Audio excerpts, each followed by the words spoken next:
আবার মা মিরাক্কেল করেছে।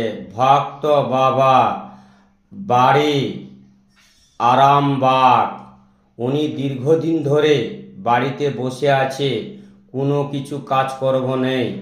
হঠাৎ একদিন উনি ইটিভি ভিডিও দেখে মাকে মনে মনে করে মানসিক করেছিল। উনি বলেছিল, মাগো যেধে আমার একটা কাজ হয়ে যায়, আমি বহুদিন বাড়িতে বসে আছি।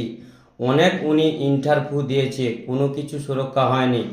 হঠাৎ একদিন উনি পুজো পাঠায় 501 টাকা দিয়ে। পুজো পাঠানোর পর 20 দিনের মাথায় ওনার কাছে খবর আসে ব্যাংকের চাকরি উনি পেয়েছে। জয় সোনামায়ের জয়, জয় মা মনসা দেবীর জয়। ভক্তদের উদ্দেশ্যে বলছি, বাড়িতে বসে মায়ের নাম জপ করুন। ওং মাং মনসা দেব্যয় নমঃ। এই ভিডিওটা সবার কাছে